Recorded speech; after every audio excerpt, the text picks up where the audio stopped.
que cambiamos de orden, repito. Trato de ser muy ordenado, entonces trato de ser también muy puntual sobre lo que vamos mencionando, el porqué, la secuencia y el orden de lo que vamos dando para que la gente no se pierda. Muy bien, entonces esta es la secuencia de una eventualidad, ¿sí? De los llamados sistemas tropicales, ¿sí? Y ellos, pues, ven, hay unas breves definiciones que a lo mejor ustedes como tal no se lo saben, pero bueno, los intuyen, lo sienten muy bien debido a que es pues, una condición que no nada más se da en el mar, llega incluso a la parte de la costa, entra en los continentes y nosotros estamos en una zona de paso de ellos, repito, por dos vías, ¿no? Por el Golfo o por el Pacífico. Entonces, los sistemas tropicales, como menciona ahí, los vamos a identificar como estas cuestiones de presión, ¿sí? Baja y que se acompañan de lluvia y en algunos casos de tormentas llamadas eléctricas con un efecto de giro antihorario y, y que sabemos que se forman inicialmente y se definen inicialmente como depresiones tropicales, pasando después a tormentas tropicales cuando aumenta su intensidad y el tercer nivel de estos es el de un huracán, ¿sí? Entonces, estos fenómenos, ustedes los ubican muy bien. Nosotros les llamamos el de la tercer nivel que está marcado aquí, el de huracán, y después de ahí del huracán viene la categorización de acuerdo a la escala de Saffir-Simpson. Entonces, tenemos 5 clasificaciones de huracanes. Antes de pasar a ser un huracán, el que se forma una tormenta tropical que viene precedida de una depresión tropical. La depresión tropical, el inicio de todo esto, bueno, nada más me falta comentar de manera general que depende en qué posición estén, en el norte, en el sur, al norte del Ecuador, al sur del Ecuador, en qué hemisferio estemos, se le puede llamar de diferentes maneras, ¿sí? Entonces, de acuerdo a su organización, esto es cómo se manifiestan como presión y después la manifestación de viento y esos vientos mantenidos, rachas mantenidas a cierta velocidad, es lo que los va a ir clasificando, ¿sí? Y como viene ahí en la lámina, trato de ilustrarles el origen o el inicio de un sistema tropical que se puede formar. El caso para la condición de las plataformas o de los barcos que puedan estar perforando en zonas de aguas profundas. Voy a tratar de señalar con el mouse, ¿verdad? En esta parte, en la parte sur del Golfo de México, o en la parte central, en la parte limítrofe entre Estados Unidos y México. Y estos son los que afectan esta parte. Entonces se pueden generar, como ya habíamos mencionado tal vez en algún momento de referencia, se originan estos sistemas tropicales, también conocidos como ciclones tropicales, ¿sí? En la parte frente a las costas oeste de África o África occidental, y van aumentando, van tomando temperatura. Esta combinación, si se dan cuenta, es por ahí del Ecuador, ¿sí? Esta combinación de corrientes frías con cálidas, y van aumentando en su capacidad, pasando o clasificadas originalmente o inicialmente, ¿sí? El que tiene un valor determinado eh, en promedio de 62 kilómetros por hora o por debajo de ello, ¿no? O sea, por debajo de 62 kilómetros por hora. Son rachas mantenidas de viento promedio por minuto. Entonces, cuando esas rachas mantenidas de viento se consideran como máximo de 62 kilómetros por hora, por debajo, se va a conocer como una depresión tropical. ¿Sí? Cuando esas velocidades aumentan hasta 117 kilómetros por hora, ¿sí? Y además tenemos bien organizado un núcleo caliente. Han visto seguramente las imágenes de satélite, ¿verdad? Que se nota ya la forma de eh, hacia el centro, y con movimiento y con desplazamiento, ¿no? Esto es los dos movimientos, el de rotación y el de traslación. Entonces tenemos las rachas de vientos, les decía, dentro de 67-117, y que esos núcleos bien definidos, bien organizados, y que esa medida se hace a nivel de la superficie del mar. Entonces tenemos lo que vendría siendo una tormenta tropical cuando aumenta de intensidad, cuando sobrepasa los 117 kilómetros por hora, ¿sí? Ya se le llama huracán, ¿sí? Entonces, tenemos entonces esa subclasificación de los sistemas tropicales, y ya dentro de los huracanes, pues tendríamos las 5 categorías definidas en la escala de Saffir-Simpson. ¿Qué les ilustro aquí? Para efectos de la aplicación de esto a la perforación de los pozos, esto lo pueden leer en cualquier lugar, es una definición muy básica, simplemente es el entender bien que es un sistema tropical, y después la categorización de rachas mantenidas en promedio a nivel del mar, de 62, máximo hasta 62, depresión tropical, entre 63 y 117, tormenta tropical, y después a partir de 118 kilómetros por hora vendría siendo un huracán. Se forman, desde que se forman, hay una alerta, hay un alertamiento en la zona de las plataformas, ¿sí? Y hay sistemas que, además de las noticias, ¿verdad? Que a veces se dan puntualmente, y a veces hasta que ya forman parte de que está por formarse un huracán, pues a veces nos enteramos, o cuando ya están en la proximidad o que hay afectaciones ya. Sin embargo, para las actividades petroleras, se tienen alertamientos que se basan en la Marina Mercante, en los satélites, se tiene acceso a la información. Por supuesto hay que ser partícipe de ello mediante un pago o mediante una inscripción en una asociación, y el interés es saber que se están formando y que sabemos que van a seguir esta trayectoria. Aquí está un ejemplo de una trayectoria de uno que pegó en esta zona de Texas, ¿sí? En los límites entre Texas y Luisiana, ¿sí? Pega en esta zona, pero desde que se empiezan a formar como depresión tropical, posiblemente después 1, 2 días, 3 días, avanza. Acuérdense que tiene movimientos de rotación y de traslación, se va desplazando, se convierten en tormentas tropicales. El alertamiento consiste en saber que están formados, que pueden pasar a ser tormentas tropicales, puede ser que simplemente se quedó en depresión, pase a ser una tormenta tropical, además de que viene aproximándose y sigue manteniendo una dirección. Entonces, pueden aparecer de esta manera, se pueden seguir las trayectorias de esta forma, ¿verdad?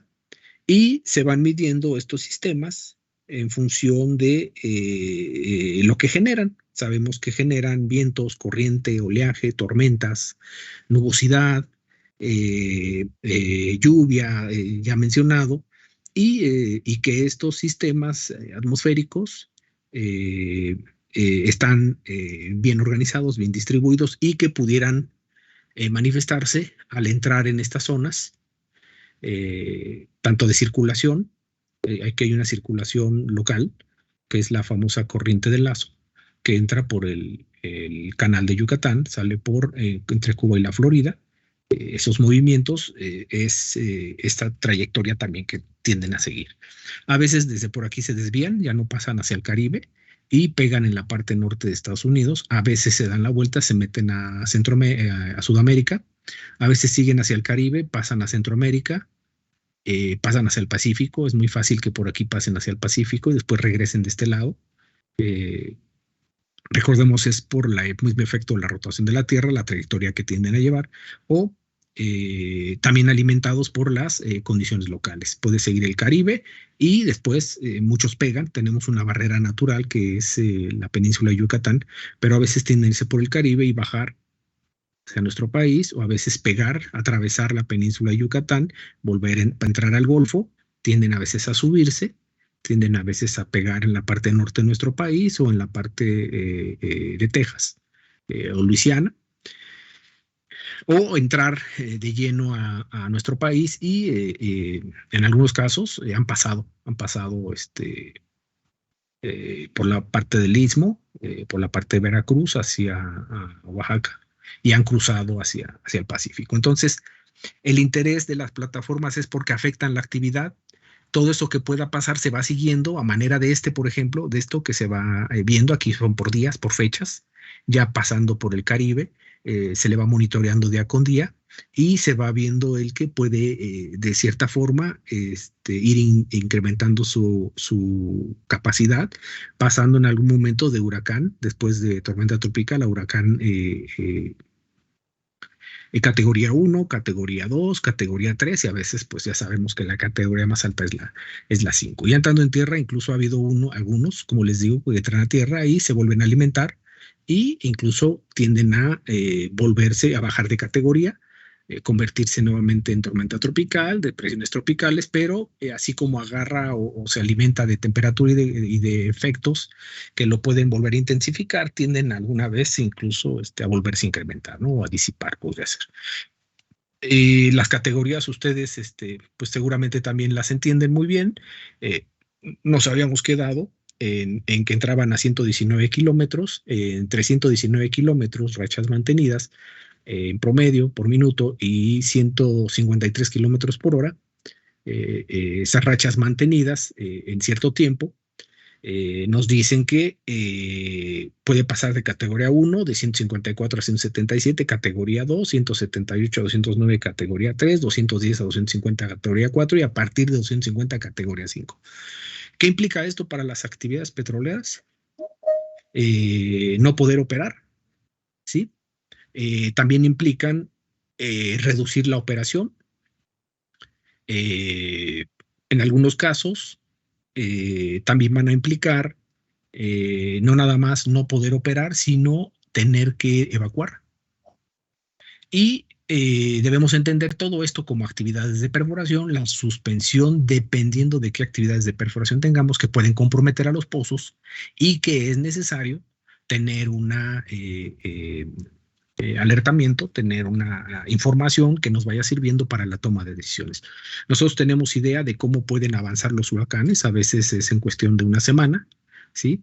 Y a veces una semana, cuando se generan muy cerca de nuestro territorio, puede ser que precipiten demasiado las operaciones. Cuando son mayor a una semana, posiblemente tenemos tiempo en función de los protocolos que se deben tener de seguridad, ¿sí? En este caso de evacuación, de paro de operaciones y de una logística para todo lo que tiene que ver con las operaciones, dependiendo de qué tipo de plataformas. Ahorita nos estamos centrando en las de perforación, es hacer los pozos, ustedes saben muy bien qué implica una operación, por ejemplo, una cementación, si estoy por llegar a una profundidad y voy a tener que cementar una tubería de revestimiento, tengo la secuencia de todo lo que sigue, tengo los tiempos, pero voy viendo paralelamente que se va generando una situación de este tipo, ¿sí? Una depresión tropical, un sistema tropical que me puede afectar y que se puede convertir. Como les digo, pueden ser rachas de viento mantenida, lluvias, visibilidad que me dificulte la operación o incluso cercanos, aunque no pasara por la zona el huracán o el sistema tropical, el que fuera, de acuerdo a su intensidad, que me pueda afectar las operaciones. Entonces, tengo que saber la trayectoria. Diario se monitorea. Como ustedes sabrán, las operaciones de perforación se siguen conjuntas, con espacio juntas, operativas diarias, que se hacen 3, ¿sí? Son cada 8 horas, y se dan los reportes, y lo primero que se ve en una junta de operación, lo primerito que se habla y se ve es el tema de las condiciones del clima, las condiciones del tiempo, ¿sí? Entonces, en una operación, vamos a pensar que estamos en una operación de perforación de un pozo en aguas profundas, donde estamos alejados de la costa, donde estamos en esas condiciones, donde el equipo opera remotamente hasta, no sé, imagínense el tirante de agua que quieran de su pozo, 2,000, 3,000, 1,500 o arriba de 500 metros. implica cierto tipo de operaciones y cierto tipo de herramientas y equipos especiales que vamos a ver más adelante, pero que tengo que alertarme para que sepa yo qué hacer. Vamos a pensar que estamos llegando a una profundidad de perforación. Sabemos que tenemos que llegar al fondo, nos faltan un día para llegar a la profundidad programada. Sabemos que vamos a tomar registros, por ejemplo, y que va a ser un día y medio de registros y que después vamos a acondicionar el pozo para la bajada de la tubería de revestimiento y que eso nos va a llevar día y medio y después de bajar la tubería de revestimiento vamos a hacer la operación, nos va a llevar todo eso otro día y medio.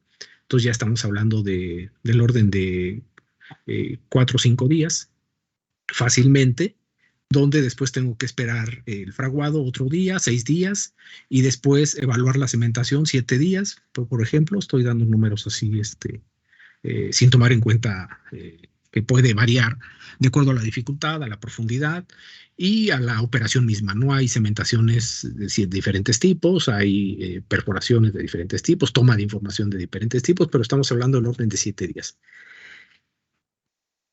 Revisamos, estamos en nuestra junta diaria y entonces alguien nos alerta, estamos en el día 1 de toda esa suma de días, o sea, nos falta un día para llegar a la profundidad programada y alguien en la junta dice, se acaba de formar un sistema de este tipo, ¿verdad? Una depresión tropical, este primer sistema tropical y en las costas de África. Tenemos que saber qué tanto estamos, ¿verdad?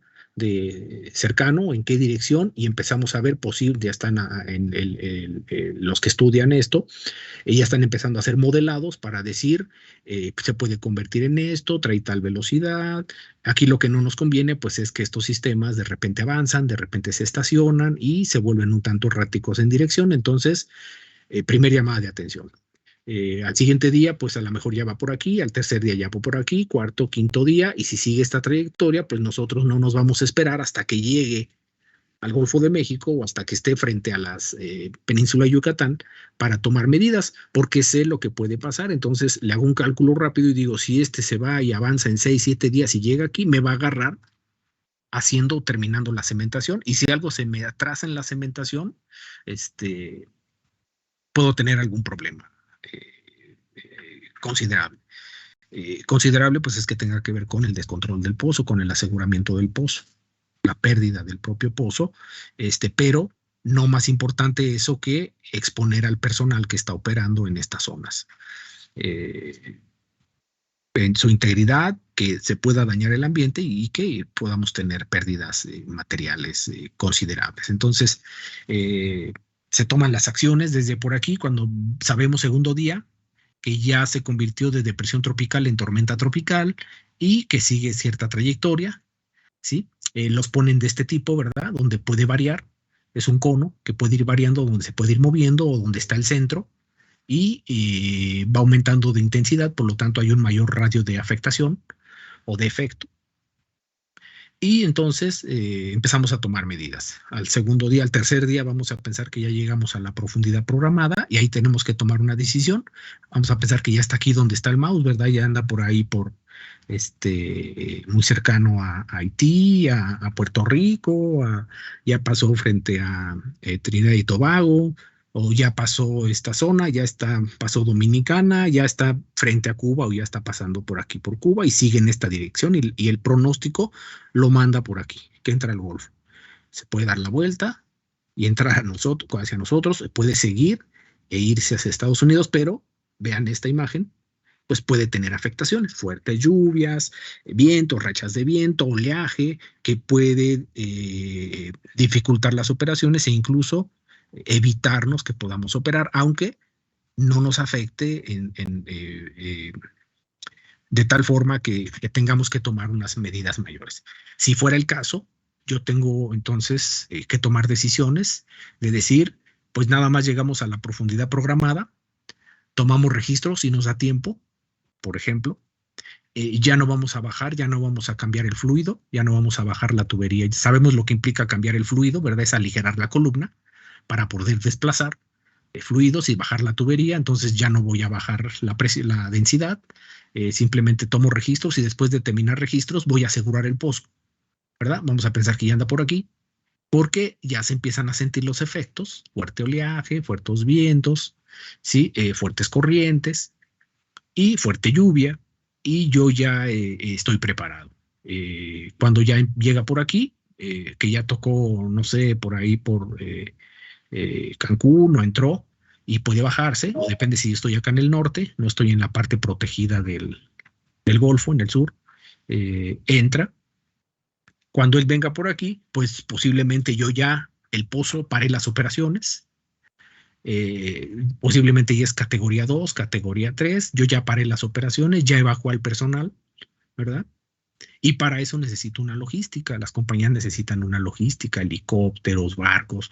Posiblemente cuando el huracán anda por aquí, ya incluso los helicópteros ya no operan. Es lo primero que para. Entonces, pues a lo mejor ya en barcos, empezar a evacuar al personal, y en el extremo donde sea la ruta o el paso posible del huracán en la trayectoria donde está nuestro equipo, donde estamos perforando el pozo, posiblemente incluso la plataforma ya se desconectó o ya aseguró el pozo y además ya se movilizó a una situación más segura, ¿verdad? Ya se fue a una condición donde se pueda salir de la trayectoria, pase el huracán, pasen sus efectos y ya después la plataforma regresa nuevamente a la ubicación del pozo, ¿sí? Bueno, todas esas son medidas y el por qué estos tipos de sistemas nos pueden afectar. Eh, hemos hablado de cierta forma de las condiciones metoceánicas, ¿sí? Las hemos referido, es un acrónimo de lo que es condiciones meteorológicas y condiciones oceanográficas. Sabemos, ¿verdad? Ustedes tienen claro entendimiento de lo que es el meteorológico, lo que nos mide, ¿verdad? Y sumamos a eso las condiciones del océano, las corrientes, el oleaje, la marea, eh, puede haber corrientes superficiales, corrientes submarinas y temperatura, tanto del mar como en la parte de la atmósfera, en los vientos para las meteorológicas, la visibilidad, la nubosidad, la lluvia, ¿sí? Entonces todo eso viene siendo las condiciones metoceánicas, ¿sí? Hemos hablado a lo mejor de un estudio metoceánico, pues implica estudios que bajan a estadísticas o pronósticos, ¿sí? Que se mantienen como tal, ¿sí? Son datos, en su caso de las estadísticas, son datos acumulados, almacenados de lo que vamos registrando históricamente, y a partir de modelos podemos hacer pronósticos de cómo puede variar ese ambiente, ¿sí? Y que se muestran como tablas de dispersión para aquellos que se acuerdan de sus clases de estadística y de probabilidad. Y de probabilidad de ocurrencia. O sea, al final todos esos números se meten a modelos, se meten primero, primero se manejan, se tratan esos datos de tal forma que nos digan algo en tendencias, en distribuciones de probabilidad, y al final, para llegar a estos pronósticos, pues se hacen probabilidades de ocurrencia de que pase un evento, y recordemos que estos son vectores, ¿no? Que implican direcciones, magnitudes, eh, y diferentes puntos de importancia para nosotros. ¿Cuáles son los principales condiciones metoceánicas, o dentro de las condiciones metoceánicas, cuáles son las principales que se deben entender por los efectos que ya platicamos para la perforación de los pozos? Pues son los vientos, ¿sí? Los vientos nos pueden inutilizar la operación, también el oleaje y las corrientes. La combinación de estas tres son las principales condiciones metoceánicas. Sin embargo, hay otras, como dice aquí en el texto, ¿sí? Ya mencionadas, que también son parámetros que se deben conocer. Sin embargo, estas son para algunas cuestiones de diseño, de operación y de toma de decisiones las más relevantes. Pero sin embargo hay otras que puede ser la marea, la temperatura, la visibilidad, la salinidad, puede cambiar también del mar, hay que estarla monitoreando, ¿sí? Entonces nos pueden decir asociadas todas ellas lo que puede estar pasando, y eh, el que yo puedo seguir o puedo disminuir o tener cierta precaución para las actividades de perforación. El viento, ustedes saben muy bien qué es una condición de flujo ¿sí? De mayores a menores presiones, que se manifiesta como velocidad, ¿sí?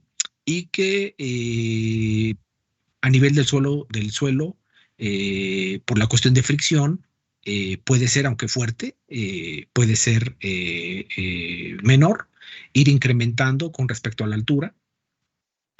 Y después llega un momento donde esa densidad va bajando y por lo tanto se hace más delgado y los efectos son menores al ir subiendo ya de cierta profundidad. Ese efecto del viento de arrastre a nivel de superficie del mar relaciona al viento con el oleaje, ¿sí? Y también con la corriente superficial. Sí, mencionamos que corrientes puede haber submarinas también, ¿no? Eh, ¿Qué más podemos comentar del viento? Bueno, algunas cuestiones puntuales para efecto igualmente de las operaciones. ¿Cómo se mide o cómo se sabe de qué dimensión, qué valores es el viento? Se debe tomar una lectura a 10 metros de altura sobre el nivel del mar, ¿sí?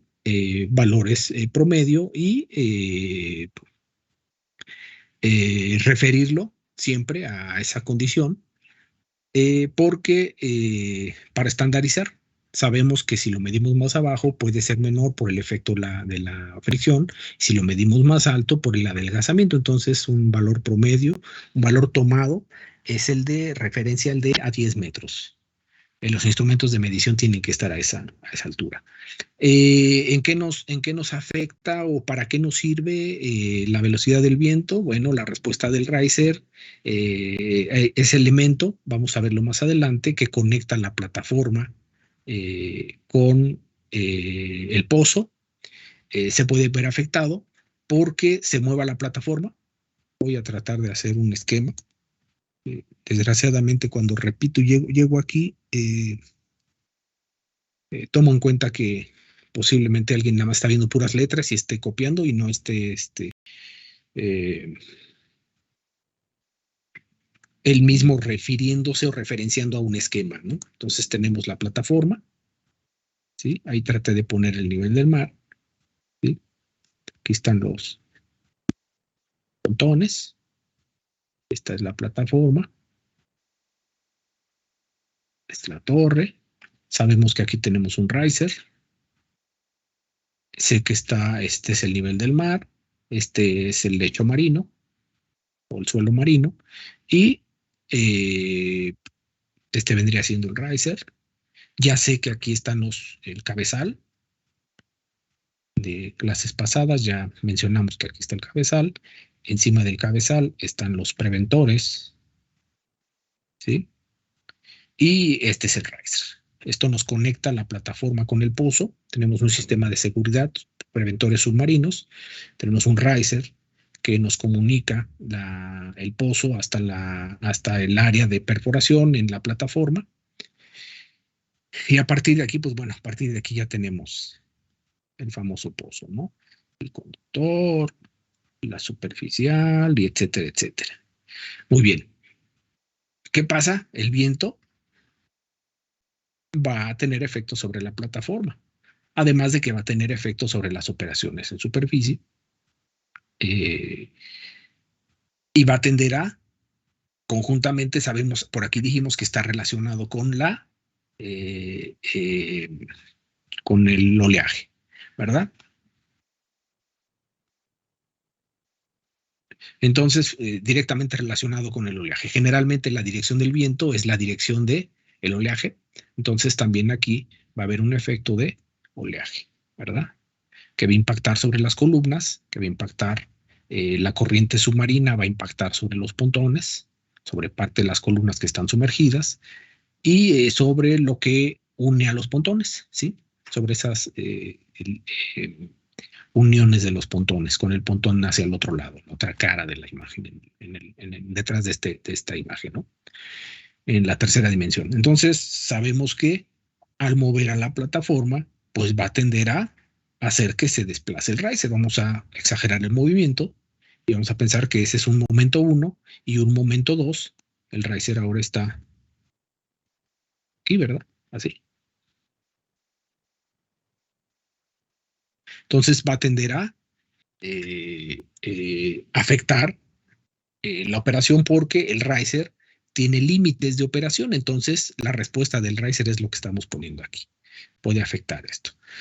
Sabemos que el viento puede afectar, aquí está el helipuerto, ¿verdad? Puede afectar la bajada de los helicópteros. Lo primero que se para, por seguridad, son los helicópteros, después los barcos, las lanchas.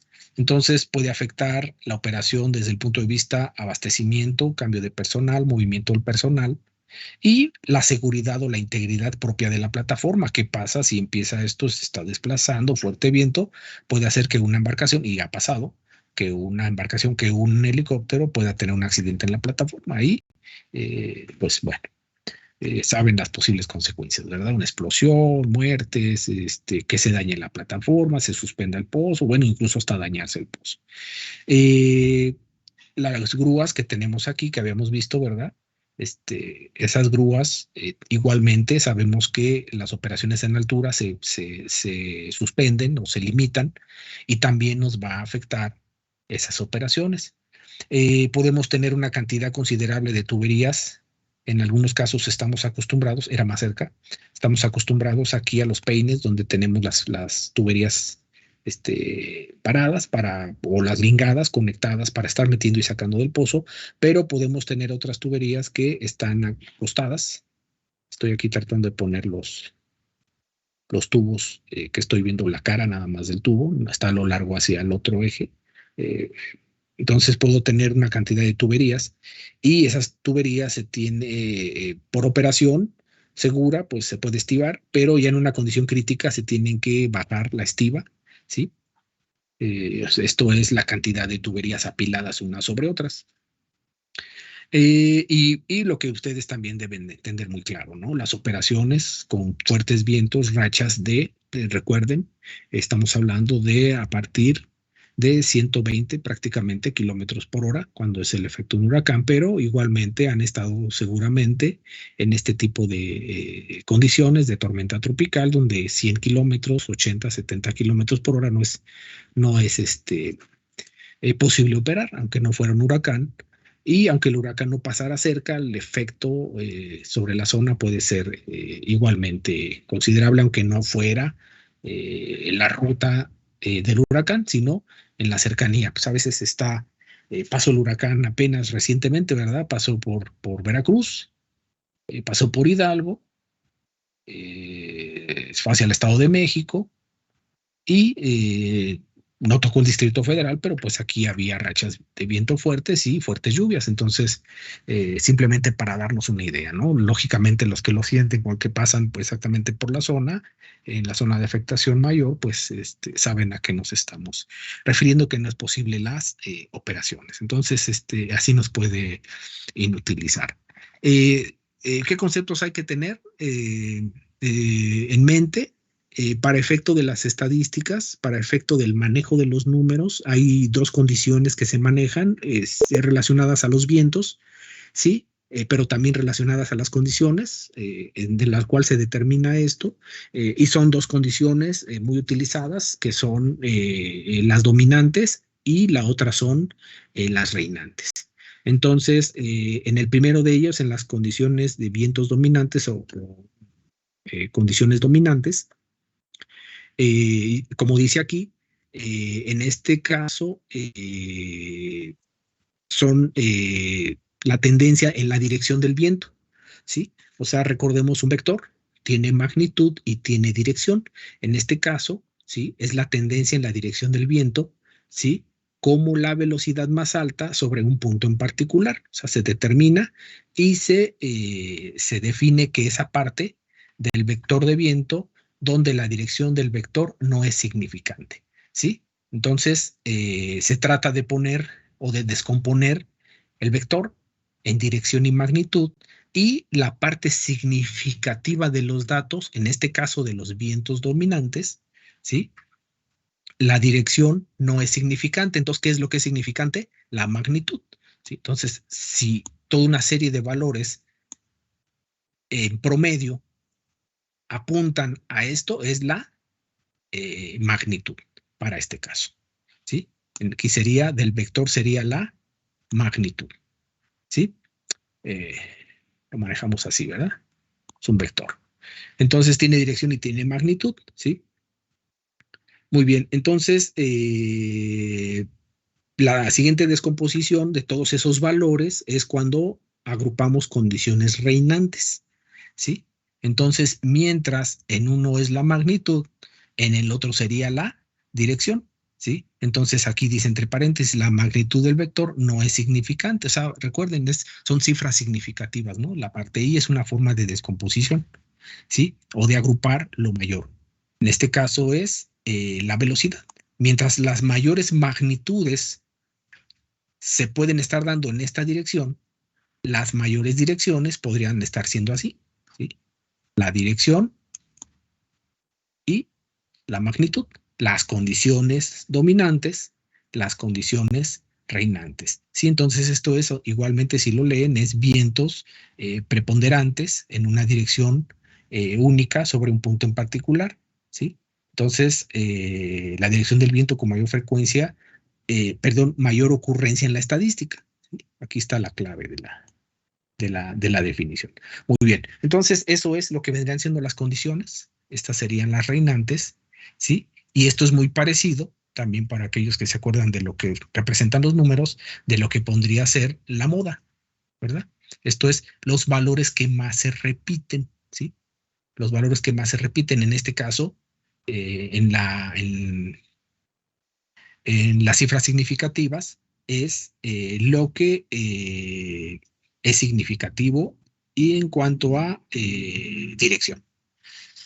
Entonces sabemos que así se pueden descomponer, así es como se utilizan. Hay que saber que para algún tipo de estudios puede ser de mucho valor considerarlos valores de condiciones dominantes y en algún otro tipo de estudios vendrían siendo las condiciones reinantes. Entonces eso es algo para tener en cuenta, que en la estadística van a venir separados y algunos puede ser que no los entendamos. Por ahí adelante vienen unas representaciones reales y se va a entender un poco más este concepto. Pero bueno, lo pueden leer donde sea, ¿sí? Donde sea de condiciones metoceánicas, pueden buscar en internet, puede venir otra forma de definición en forma muy sintética, es eso que acabamos de comentar, pero más bien lo que me interesa es que entiendan para efectos de qué nos afecta o para qué nos sirve o cómo podemos manejar correctamente la información de tal manera que sea más útil, ¿no?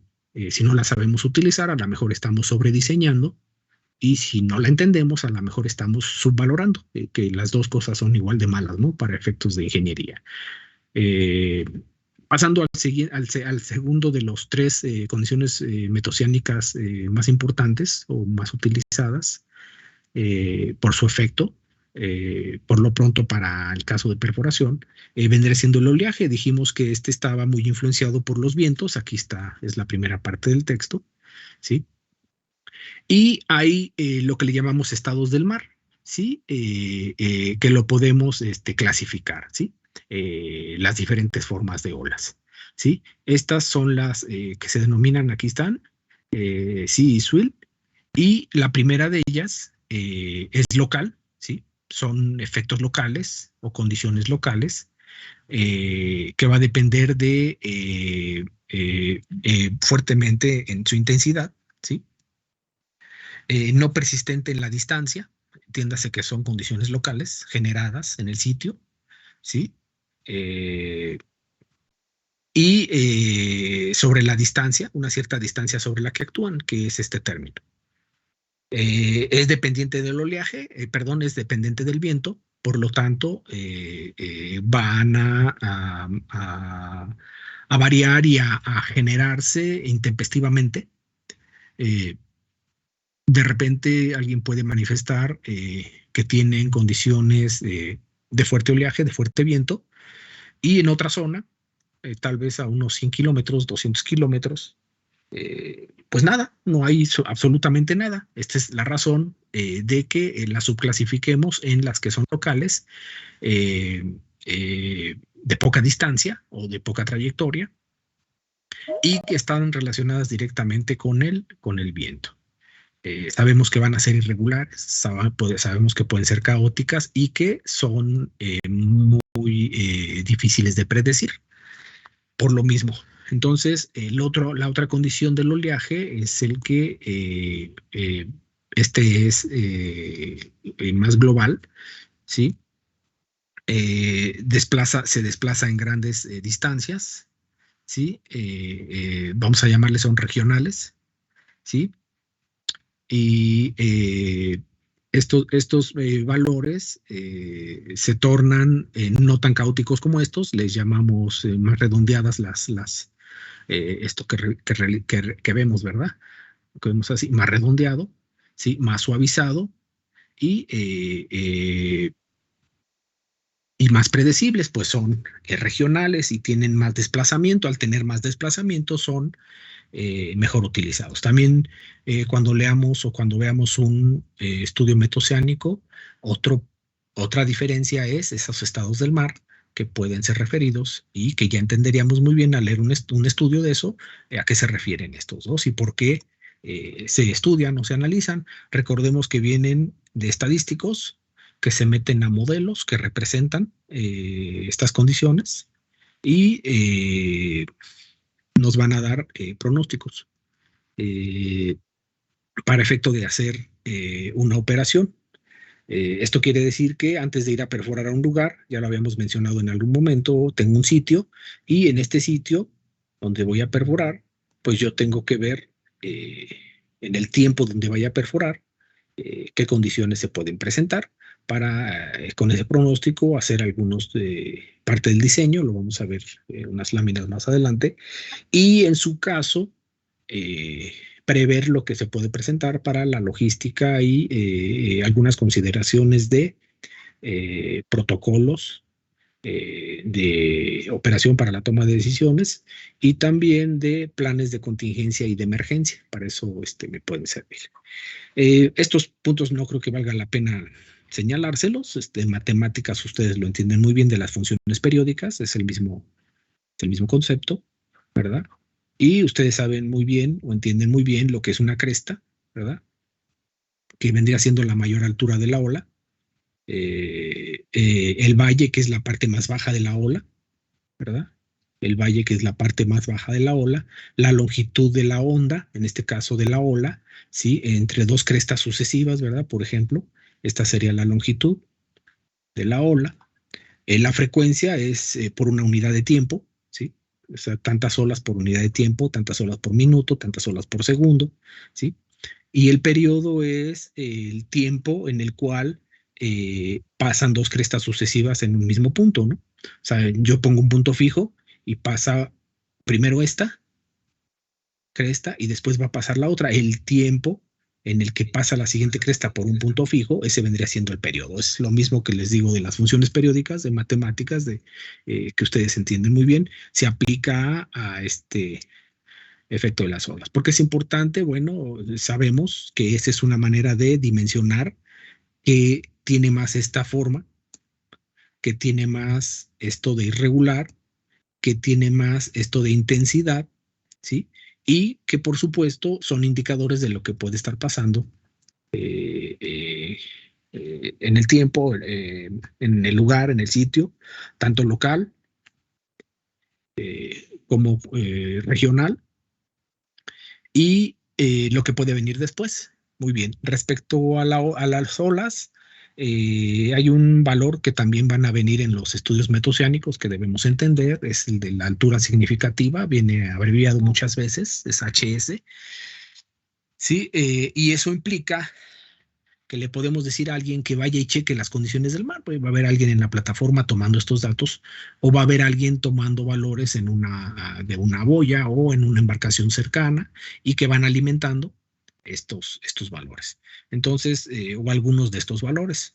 Entonces, hay que ver que podemos decir que esto no va a ser único, ¿verdad? Va a tener cierta variación, por lo tanto hay que tomar las medidas o tomar los valores en una tiempo de observación, ¿sí? Entonces la altura significativa se debe tomar en cuenta que se va a ver varias observaciones en un periodo de tiempo determinado referido, ¿no?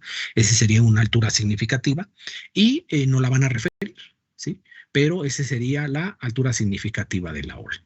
Quiere decir que si alguien va y mide y en el momento preciso donde él fue a medir, toma una elevación de la altura de la ola de 7 metros, pues no quiere decir que todas las olas van a ser de 7 metros. Tiene que estar un periodo de tiempo, sacar un promedio y decir, bueno, son de 4, ¿verdad? Una de 7, pero pues bueno, fue una única ola en el periodo de tiempo reportado. El periodo igual, aunque aquí mencionamos, perdón, aquí mencionamos el periodo de la ola, ¿sí? Esto es, debo entenderlo como el tiempo de navegación de la longitud. Esto es, se va desplazando. Si yo dejara un elemento expuesto a ese efecto, lo va a ir desplazando. Entonces yo tengo que saber que ese periodo o esa navegación de la longitud puede ser diferente en dos condiciones, ¿no? Periodos largos, ¿sí? Eh, y periodos cortos y el desplazamiento que generan. Y vamos simplemente a poner el ejemplo que siempre pongo para este tema. Eh, Siempre se ríen, no sé por qué, pero bueno, ahorita ni siquiera los veo, ni me ven. Bueno, ustedes sí me ven. Eh, Perdón, se me fue la pantalla. Aquí ya regresó. Donde siempre les pongo de ejemplo el que puede ir cambiando con el tiempo. Ustedes cómo se dan cuenta de este tipo de condiciones y el efecto que pueden tener. Bueno, posiblemente alguno de ustedes ha estado en la playa, en el mar, y pues puede meterse al mar a nadar, pero lo puede desplazar el mar, ¿verdad? Y de repente, pues cuando ponen atención, pues ya se alejaron bastante de la costa y ahí van de regreso, ¿verdad? Entonces los desplazó las olas, ¿sí? Ustedes a lo mejor no van a sentir el efecto del viento, bueno, puede ser que sí, pero no para el caso de una persona, pues puede ser que no sea tan marcado, pero para el caso de una embarcación se va a intensificar todavía más los efectos por el viento, a lo que ustedes pueden sentir. ¿Qué más pueden sentir en el mar para sentirse parecido a una plataforma o lo que puede sentir una plataforma? Es que eh, pueden estar un buen tiempo en el mar, ¿verdad? Vamos a pensar simplemente que se meten, no quieren nadar o no saben nadar, o tienen respeto por el área porque no saben cómo es, luego el piso, el suelo marino, se mueve la arena, se sumen, se atoran, se acalambran, está más fría, el agua, pasan cosas, entonces a lo mejor se quedan cerca, tienen el agua hasta la cintura o arribita de la cintura, hasta medio cuerpo, y están un tiempo considerable y de repente se pueden empezar a intensificar, sobre todo cuando se combina con el oleaje, que empieza a subir un poquito la marea, entiéndase que se empieza a hacer más tarde y empieza a cambiar estos periodos, esta altura significativa y la frecuencia y todo lo que dijimos anteriormente, ¿no? Lo que representa el oleaje. ¿Qué les pasa? Pues puede ser que les pega el oleaje, los arremete y los mueve de su lugar donde están. Los despega incluso del piso, del suelo donde están pisando, los despega, imagínense, ¿verdad? Algunos ya están imaginando con su coco, con ginebra o algo ahí, pues pónganse lo que quieran en la mano. Los mueve y de repente tienen calculado cuándo viene la siguiente ola. ¿Cómo se llama eso? Periodo, ¿verdad? Tienen calculada la longitud de la onda inconscientemente. ¿Qué quiere decir? Cuando ustedes viene y los mueve la ola, los está moviendo el mar, ¿verdad? A lo mejor ni siquiera es una ola, pero es el simple bamboleo del mar, que vendría siendo, les digo, guardando todas las dimensiones con una plataforma donde allá puede ser intensificado todo esto. Ustedes ya tienen calculado o calculan la fuerza que imprimen en sus piernas para que cuando venga la siguiente ola no los mueva de su lugar, ¿verdad? No los mueve de su lugar, o sea, como que pegan un brinquito y como que empujan en forma contraria y vuelven a quedar en el mismo lugar. O viene la ola y en lugar de que, como saben que ustedes, que no la van a poder detener, ¿qué hacen? Como que pegan un brinquito, hacen un movimiento para volver a caer en el mismo lugar. Esto es, empiezan a hacer un efecto como el de las plataformas las hacen con equipo, Ustedes solamente lo van a hacer con un movimiento y con sus piernas, pero va a haber algo parecido a eso en los equipos, de volverse a mantener en su lugar. ¿Qué pasa cuando están mucho tiempo y se empieza a intensificar? Ese brinquito cada vez tiene que ser más fuerte, ¿verdad? Y llega un momento en el que se dan cuenta que ahora el agua ya no les llega a la cintura, que ya les está empezando llegando al pecho, les está empezando a llegar a los hombros, al cuello. Y dicen, no vamos a salirnos porque ya está más fuerte el mar o ya se picó un poquito más el mar o como le quieran decir, allá del lugar donde sean o las costumbres que tengan para expresarse del mar. Que dicen, ya está más picadito, ya está más fuerte, ya incrementó, ya es más tarde, ya hice más viento, se está sintiendo el viento, se está sintiendo el oleaje, ¿verdad? Se está sintiendo la corriente y los empieza a mover más. Los equipos están diseñados precisamente en función de todas estas condiciones, tienen una respuesta, de acuerdo a su arquitectura, para mantenerse en el mar, ¿sí? Y cuando se intensifica, así como ustedes, cuando estuvieron un buen tiempo, les agarró la tarde y se empezó a hacer más fuerte, y dijeron, no, ya vámonos, porque cada vez nos está jalando más el mar, así dicen, ¿verdad? También. La plataforma, el efecto va a ser que va a salirse de sus parámetros de operación, de diseño para la operación, y puede empezar a dejar de operar, así como ustedes se salieron del mar, la plataforma no se va a salir del mar o no la vamos a sacar del mar, pero sí se va a salir de sus condiciones de operación. Y por más brinquito de ustedes o por más efecto de hacer contrapeso hacia el lado contrario, se los va a empezar a llevar, se los va a empezar a mover. La plataforma, por más que tenga sistemas para mantenerse en su lugar y operar, va a llegar un momento donde también se va a salir de condiciones de operación, ella, y vamos a tener que suspender las operaciones. Bueno, eso es lo que pasa, el efecto del oleaje, creo que es muy sencillo, no creo que me faltó nada de aquí, simplemente,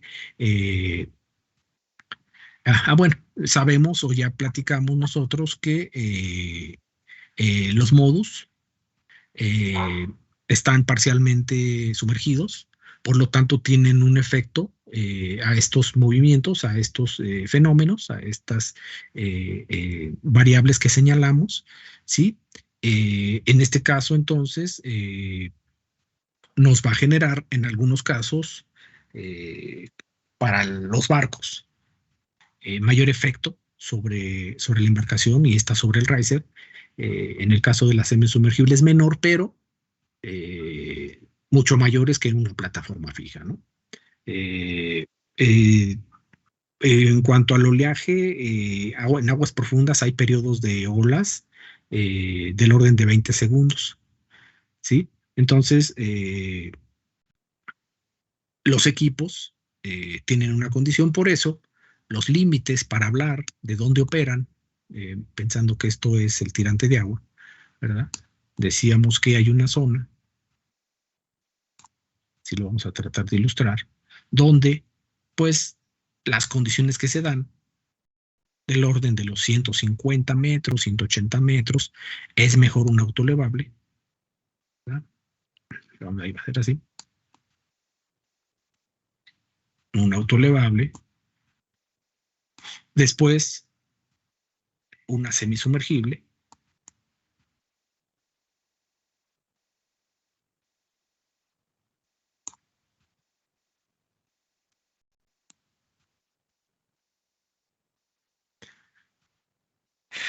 Y después un barco de perforación.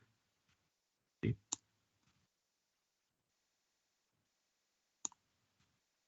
Para toda su torre, para que van a decir que no está perforando. Ahí está.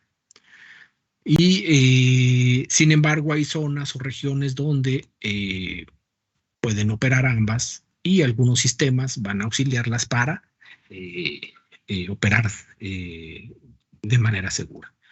La variable que nos, metoceánica, que nos falta es la corriente. Sabemos igualmente que las corrientes se pueden generar igualmente por la condición global. Esto es la rotación terrestre. También tenemos un efecto solar y el propio viento, que ya señalábamos en la primera explicación. ¿Sí? No todas las corrientes son cíclicas, ¿sí? Tampoco conservan el efecto de temperatura, ¿sí?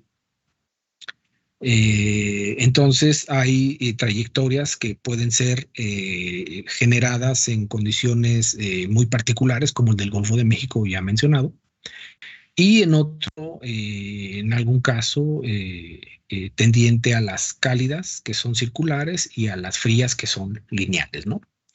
Eso es lo que podemos mencionar de manera general.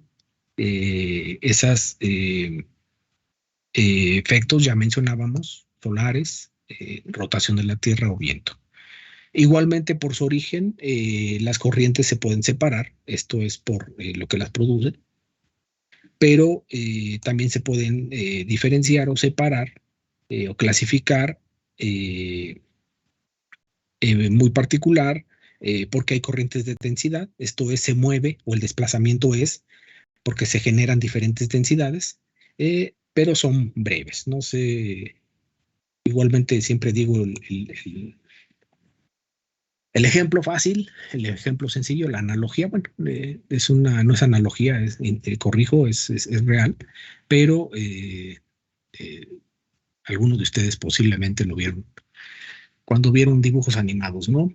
Los peces se mueven, a veces eficientizan su desplazamiento porque hay corrientes submarinas debido a la densidad. Entonces, el agua sabemos que se puede mover como estratos, donde hay diferentes densidades y diferentes efectos de acuerdo a la parte superior de arrastre, la parte general con marea, el asentamiento por la densidad de diferentes densidades. Por lo tanto, el efecto de circulación combinado hace que se puedan mover como estratos, ¿verdad? Entonces, en unas partes, una corriente submarina puede tener un efecto de desplazarse un poco más rápido que que una sección que está arriba y una sección que está abajo. Esas corrientes submarinas eh, seguramente eh, sus referencias de cómo se mueve la diversidad del mar, la vida marina, que aprovechan estos movimientos, lo puedan referir. Hay una película donde hay un pececito que anda buscando, me acuerdo quién anda buscando aquí a su papá, creo, y de repente está platicando con alguien que se le olvidan las cosas y le dice, bueno, porque yo me voy en esta corriente, ¿no? Y se agarra y siente la corriente y lo arrastra en la corriente y lo lleva hacia otra zona, ¿no? O sea, eso es real. Y pues a veces simplemente sentimos los efectos o los entendemos por eh, eh, observando, ¿no? Entonces tenemos esta clasificación eh, ya mencionadas. El caso particular, de acuerdo al esquema, a la imagen, perdón, es muy particular para nuestro caso, donde tenemos la corriente del lazo, donde entra, ya les comentaba al inicio, o entra por el canal de Yucatán. Tiene a haber una masa acumulada de agua aquí, pero puede haber corrientes que pueden variar de acuerdo a la temporalidad y a los efectos ya mencionados. Se puede intensificar y tiende a entrar. Algunas van a recorrer más distancia, pero van a tender a ser desplazadas para después salir y tomar esta trayectoria. Algunas en algún momento van a dar más rápido la vuelta y van a generar otros efectos, como una circulación contraria. Si hacen este efecto, ¿verdad? Así, va a haber una tendencia a moverse y a desplazarse o a desprenderse. En el caso de un desprendimiento, ¿sí? Puede generar esto. Aquí está una, ¿no? Por ejemplo. ¿Sí? Y esta puede hacer que mueva a otra hacia acá, ¿verdad? ¿Así? Y entonces esos son las circulaciones locales, como los famosos eddies, ¿sí? Ciertas circulaciones locales que se empiezan a desprender y empiezan a hacer efectos. Por eso a lo mejor estamos aquí frente a las costas de Tamaulipas. Déjenme ver qué nos dejaron los vecinos del norte. Vamos a pensar que es aquí, ¿verdad? A lo mejor estamos aquí en las costas de Tamaulipas y una plataforma en particular está sintiendo estos efectos, ¿verdad? Locales, locales. Y ese tiene un área de influencia y se da la vuelta y sigue por acá, ¿verdad? choca aquí y se puede regresar, o se puede dispersar, o puede ser intensificada por acá. Y la plataforma que está aquí, la que está aquí, la que está aquí, la que está aquí, pues no siente nada que la que sintió de este lado. Entonces, esos ya son condiciones muy locales, eh, como este efecto que se ve ahí animado en la imagen que apareció, ¿sí? Y que pueden ser muy particulares y que, pues, originalmente nosotros, antes de haber perforado en aguas profundas, pues, no era que no nos interesábamos, simplemente es que toda la zona de perforación que teníamos en el Golfo de México era en esta zona, ¿sí? Toda esta zona.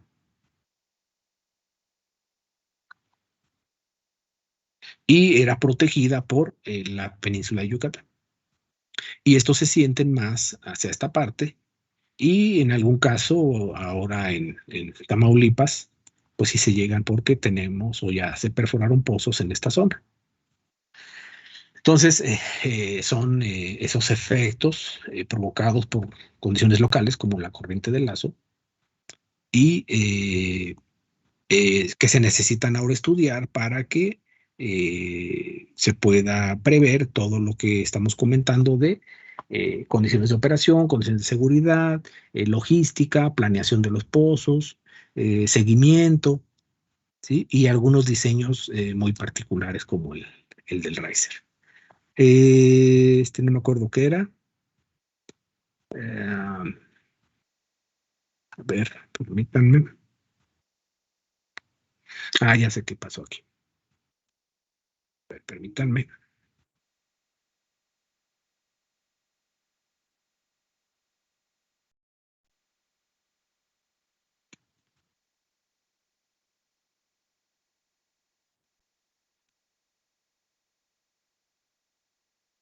No quiere mi mouse, ya no quiere.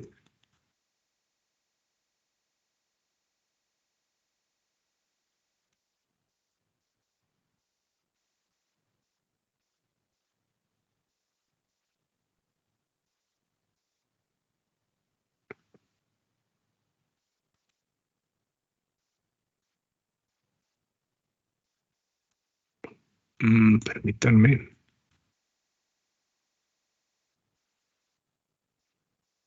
Hacerlo más rápido, lo más fácil.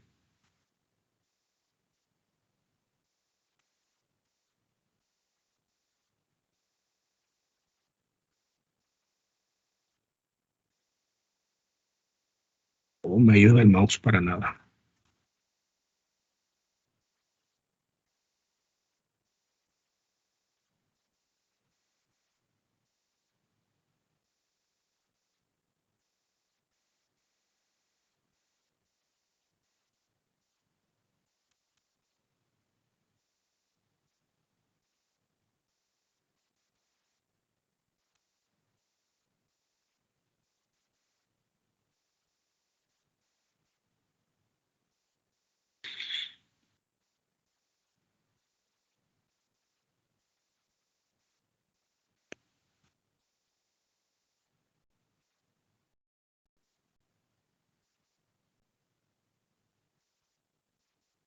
¿Ya están viendo la pantalla nuevamente? Ya se ve. Y moví rápido unas cosas, pero bueno, dejé esencialmente lo que les aporta a el entendimiento de estos parámetros o de estos estudios, de estas variables de estos estudios, para el caso de trabajar en pozos de aguas profundas para la perforación. El último de los puntos a comentar, que también debemos tener como concepto, es los periodos de retorno. También en la información de un estudio metoceánico va a venir referido periodos de retorno. Esto es ese pronóstico que tanta cantidad de información tomó. Entonces, eh, se puede tener, si es el caso de que a ustedes les llegue un estudio metoceánico, que esté referido a periodos de retorno de 1 año, de 10 años, de 100 años, incluso por ahí podrían encontrar de 1000 años, ¿sí? ¿Eso qué quiere decir? Entonces, bueno, primero, puede venir, pero ustedes también lo pueden solicitar. Estos estudios, por supuesto, cuestan, pero tienen objetivos bien particulares. Más adelante vamos a ver nosotros para qué lo vamos a utilizar, pero igualmente lo podrían solicitar para 1, 10, 100, 1000 años o 5 años, 25 años si fuera muy específico, y en función de eso es la información que va a tomar en cuenta. ¿Sí? Recordemos de dónde vienen, son de estadísticas, ¿sí? Y es encontrar en una estadística hasta qué valor o hasta qué puntos de información se puede considerar raro un evento, ¿sí? Y esto quiere decir que es un valor medio o una distribución de valores en intervalos de tiempo entre la ocurrencia de un fenómeno que sucede a un valor crítico, ¿sí? Entonces, a eso lo vamos a definir como periodos de retorno, ¿sí? Eh, ya como tal son multiplicadores los que se utilizan para obtener la probabilidad de que ocurra un evento o de que ese evento pueda ser considerado, o hasta dónde ese evento, esa eventualidad puede ser considerada rara. No quiere decir, claro, la simplificación que algunos hacen para esto es de decir, es que tomaron estadísticas de 1, 10 y 100 años, ¿no? A veces en perforación tomamos un año, déjenlo a punto porque eso es el valor de lo que estamos comentando. En perforación puede ser de un año, puede ser de 5, de 10 o de 25.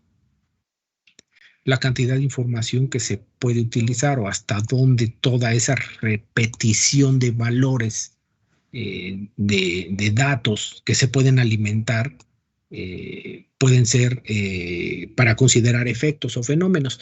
Recordemos un pozo se va a perforar 90 días, 100 días, 150 días, 200 días.